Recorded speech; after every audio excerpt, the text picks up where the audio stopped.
నమస్తే, నేను Chandana. Welcome to great Andhra top stories. YCP టీడీపీలలో పై చేయి ఎవరిది? ఏబి వెంకటేశ్వరరావుని నమ్ముతారా?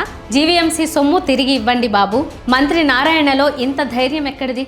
కూటమి వైసీపీ చెరు అంశాన్ని ఎత్తుకెత్తుకున్నాయి. రాయలసీమ లిఫ్ట్ ఇరిగేషన్ ప్రాజెక్టును తాను చంద్రబాబుకు చెప్పి నిలుపుదల చేయించాలని తెలంగాణ అసెంబ్లీ వేదికగా సీఎం రేవంత్ రెడ్డి సంచలన వ్యాఖ్యలు చేశారు. నిజానికి వ్యూహాత్మకంగా వ్యవహరించే ప్రతిపక్షానికి ఇది అతి పెద్ద ఆయుధం. సుమారు 72 అసెంబ్లీ నియోజకవర్గాల్లో టీడీపీని భూస్థాపితం చేసే అతి పెద్ద అస్త్రాన్ని రేవంత్ రెడ్డి ఇచ్చారనే ప్రచారం జరుగుతోంది. మరోవైపు రాజధాని అమరావతిపై మాజీ ముఖ్యమంత్రి వైఎస్ జగన్మోహన్ రెడ్డి చేసిన కామెంట్స్ను కూటమి అస్త్రంగా మలుచుకోవాలని చూస్తోంది. జగన్ను రాక్షసుడంటూ ఒక ఛానల్ చర్చ పెట్టిందంటే మాజీ సీఎంను మరోసారి దోషిగా నిలబెట్టాలనే ప్రయత్నాలను అర్థం చేసుకోవచ్చు. అలాగే అమరావతిని నదీ గర్భంలో నిర్మిస్తున్నారని సుప్రీంకోర్టు జోక్యం చేసుకోవాలనే జగన్ కామెంట్స్పై సీఎం చంద్రబాబు, మంత్రులు, ఎమ్మెల్యేలు తీవ్ర స్థాయిలో విరుచుకుపడుతున్నారు. జగన్పై అమరావతి రైతులు కూడా ఆగ్రహం వ్యక్తం చేయడాన్ని గమనించవచ్చు. జగన్పై కొత్తగా అమరావతి కేంద్రంగా వచ్చే వ్యతిరేకత, ద్వేషం ఏమీ లేదు. కానీ అమరావతిని తగిన రీతిలో అభివృద్ధి చేయలేదని, ప్లాట్లు ఇవ్వడం లేదని, మళ్ళీ రెండో విడత భూములు తీసుకోవడంపై ఆ ప్రాంత రైతుల్లో తీవ్ర వ్యతిరేకత ఉంది. అది అంతకంతకు పెరిగే క్రమంలో వైఎస్ జగన్ కామెంట్స్ ముఖ్యంగా టీడీపీకి ఊరటనిచ్చాయి. జగన్ కామెంట్స్ని అడ్డం పెట్టుకుని తమపై వ్యతిరేకతను పక్కకు నెట్టి మళ్ళీ వైసీపీనే దోషిగా నిలబెట్టే చర్యల్ని టీడీపీ తీవ్రతరం చేయడం గమనార్హం. వైసీపీని ఎలా బద్నం చేయాలో టీడీపీకి బాగా తెలుసు. అందుకు తగ్గట్టుగానే ఆ పార్టీ సెల్ఫ్ గోల్స్ అస్త్రాలు అవుతున్నాయి. ఇదే రాయలసీమ లిఫ్ట్ ఇరిగేషన్ ప్రాజెక్టును తానే నిలుపుదల చేయించానని రేవంత్ రెడ్డి చెప్పడంపై చంద్రబాబు ఇంతవరకు స్పందించలేదు. అయినప్పటికీ రాయలసీమతో పాటు నెల్లూరు, ప్రకాశం జిల్లాల్లో చంద్రబాబును దోషిగా నిలబెట్టడంలో వైసీపీ అట్టర్ ఫ్లాప్ అయింది. తాము అధికారంలోకి వచ్చిన తర్వాత రాయలసీమ లిఫ్ట్ ఇరిగేషన్ పూర్తి చేస్తామని వైఎస్ జగన్ చెప్పడం తప్ప ఆ పార్టీ వైపు నుంచి ఎలాంటి స్పందన లేకపోవడం ఆశ్చర్యం కలిగిస్తోంది. అస్త్రాన్ని ప్రయోగించడంలో టీడీపీ, వైసీపీ మధ్య తేడాను ఈ రెండింటి విషయంలో గమనించవచ్చు. ఇప్పటికీ వైసీపీకి తగిన సైన్యం లేదు. అందుకే ప్రధాన ప్రత్యర్థిని రాజకీయంగా దోషిగా నిలబెట్టే సువర్ణ అవకాశం దక్కినా ప్రయోజనం లేకుండా పోయింది. ఇదే టీడీపీకి జగన్ చిన్న అవకాశాన్ని ఇవ్వగానే ఎలా వాడుకుంటుందో చూడొచ్చు. సీనియర్ ఐపీఎస్ అధికారి ఏబి వెంకటేశ్వరరావు కొత్త రాజకీయ పార్టీ పెట్టడానికి సిద్ధమవుతున్నారు. ప్రజాస్వామ్య వ్యవస్థలో ఎవరైనా రాజకీయ పార్టీ పెట్టుకునే స్వేచ్ఛ ఉంది. కావున రాజకీయ పార్టీని రిజిస్ట్రేషన్ చేయించడం పెద్ద పనేమీ కాదు. అయితే ప్రజాదరణ పొందడం చిన్న విషయం కాదు. ఇప్పటికే ఆంధ్రప్రదేశ్లో కులాల వారీగా రాజకీయ పార్టీలు ఉన్నాయి. వాటిని కాదని ప్రత్యామ్నాయ రాజకీయ పార్టీగా ఏబి వెంకటేశ్వరరావు తెరపెక్కి రావాల్సి ఉంటుంది. ఏపీ విభజన తర్వాత చంద్రబాబు ఏర్పాటు చేసిన మొదటి ప్రభుత్వంలో ఇంటెలిజెన్స్ చీఫ్గా ఏబీ కీలక పాత్ర పోషించారు. వైసీపీ ప్రజాప్రతినిధుల్ని టీడీపీలో పెద్ద సంఖ్యలో చేర్చడం వెనుక ఏబీ వెంకటేశ్వరరావు పాత్ర ఉందనే ఆరోపణలున్నాయి. వాటిని అనేకసార్లు ఏబీ ఖండించారు. కానీ ఆయన ఒక వర్గం ప్రజానీకం చంద్రబాబు మంచిగానే చూస్తోంది. 60 ఏళ్లు పైబడిన ఏబి వెంకటేశ్వరరావు కేవలం సమావేశాలు, మీడియాతో మాట్లాడడానికే పరిమితమైతే లాభం లేదు.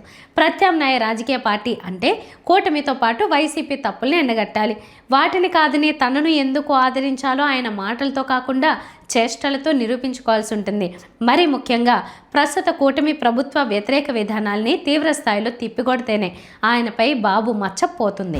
మహావిశాఖ నగర పాలక సంస్థ జీవీఎంసీకి ప్రజలు పన్నుల రూపంలో కట్టిన సొమ్ము రాష్ట్ర ఖాతాలో జమ అయిందని, అది 100 కోట్లలో ఉందని, దానిని తిరిగి జీవీఎంసీకి ఇవ్వాలని కోరుతున్నారు. ఈ మేరకు వామపక్ష కార్పొరేటర్ గంగారావు ముఖ్యమంత్రి చంద్రబాబుకే లేఖ రాశారు. ప్రజలు చెల్లించిన పన్నులతో కూడిన సొమ్ము 1500 కోట్ల రూపాయల దాకా ప్రభుత్వం వద్ద జమ అయింది అని ఆ లేఖలో ఆయన గుర్తు చేశారు.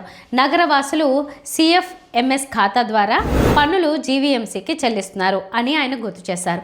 ఆ విధంగా ఆ ఖాతా ద్వారా సొమ్ము అంతా నేరుగా రాష్ట్ర ప్రభుత్వం ఖాతాలోకే వెళ్తోందని ఆయన చెప్పారు. వాస్తవానికి అక్కడి నుంచి సొమ్ముని అంతా తిరిగి జీవీఎంసీకి తిరిగి జమ చేయాల్సి ఉందని, ఇదే విధానం అని కూడా అన్నారు. అయితే రాష్ట్ర ప్రభుత్వం తన ఇతర అవసరాలకు ఆ సొమ్ముని వాడుకుంటోందని ఆయన అంటున్నారు. ఆస్తి పన్నుగా 338 కోట్ల రూపాయలు, స్టాంప్స్ అండ్ రిజిస్ట్రేషన్స్ సర్ఛార్జీల రూపంలో 500 కోట్ల కోట్ల రూపాయలు, 15వ ఆర్థిక సంఘం నిధులు 195 కోట్ల రూపాయలు, స్మార్ట్ సిటీ విభాగానికి రావాల్సిన సొమ్ము 285 కోట్ల రూపాయలు, వృత్తి పన్ను 60 కోట్ల రూపాయలు, ఇలా మొత్తంగా 1500 కోట్ల రూపాయలు కూటమి ప్రభుత్వం వద్ద జీవీఎంసీది ఉందని ఆయన గుర్తు చేస్తున్నారు. ఏపీ మున్సిపల్ శాఖ మంత్రి పి నారాయణ ఇటీవల కాలంలో రాజకీయాలు మాట్లాడుతున్నారు. మరీ ముఖ్యంగా ఎంతో ధైర్యం చేసి మాజీ ముఖ్యమంత్రి వైఎస్ జగన్మోహన్ రెడ్డిపై విమర్శలు కూడా చేస్తున్నారు. నిజానికి విమర్శలు చేయించుకోవడం మంత్రి నారాయణ మనస్తత్వానికి విరుద్ధం. ఎందుకంటే ఆయన వృత్తిరీత్యా రాజకీయ నాయకుడు కానే కాదు. ముఖ్యమంత్రి చంద్రబాబు నాయుడు ఏరి కోరి నారాయణను మంత్రివర్గంలోకి రెండోసారి తీసుకున్నారు. నారాయణపై ఎంతో నమ్మకంతో మున్సిపల్ శాఖను అప్పగించారు. రాజధాని ఎంపిక కమిటీ చైర్మన్గా గతంలో నారాయణే ఉన్న సంగతి తెలిసిందే. అప్పటి నుంచి నేటి వరకు రాజధాని అమరావతిని అభివృద్ధి చేసే బాధ్యతను నారాయణ నెత్తికెత్తుకోవడం విశేషం. రాజధాని కేంద్రంగా వైఎస్ జగన్పై నారాయణ ఘాటుగా విమర్శలు చేస్తున్నారు. రాజధాని అమరావతి ఇక ఆగదనే అక్కస్తోనే జగన్ విమర్శలు చేస్తున్నారని నారాయణ మండిపడ్డారు. అభివృద్ధి పనుల్ని చూసి వైసీపీ నేతలు ఓర్వలేకున్నారని ఆయన మండిపడ్డారు. ఇకనైనా ప్రభుత్వం విమర్శలు మానుకోవాలని జగన్తో పాటు ఆయన పార్టీ నాయకులకు నారాయణ హితవు చెప్పారు. జగన్కు రివర్ బేసిన్కు తేడా తెలియదని ఈ విమర్శలకు ఒక రోజు ముందు నారాయణ తప్పుపట్టారు. రివర్ బేసిన్కి తేడా తెలియదు. రివర్ బెడ్లో కడుతున్నాం అన్నారు. కట్టేది రివర్ బెడ్లో కాదండి. మీ ఉద్దేశంలో రాజధాని ఎక్కడో మీరు చెప్పండి. మీరు రోజుకు ఒక మాట, సంవత్సరానికి ఒక మాట వద్దు. It's clear. మాదైతే వెరీ క్లియర్. అమరావతి రాజధాని 3 సంవత్సరాల్లో పూర్తిగా అయిపోద్ది. రాజధానిలో 3 ముక్కలాట జగన్ ఆడారని ఆయన తప్పుపట్టారు. నిజానికి మంత్రి నారాయణ స్వభావరీత్యా మాట్లాడే రకం కాదు. కానీ ప్రభుత్వ పెద్దల నుంచి ఒత్తిడా లేక మరే కారణమో తెలియదు కానీ ధైర్యంగా విమర్శలు చేస్తున్నారనే మాట టీడీపీ వర్గాల నుంచి వినిపిస్తోంది. మరోవైపు రాజధానిలో సమస్యలకు మంత్రి నారాయణే కారణం అనే భావన అక్కడి రైతుల్లో ఉంది. ఇవి వాళ్ళ టాప్ స్టోరీస్. మరిన్ని అప్డేట్స్తో కలుద్దాం. నమస్తే.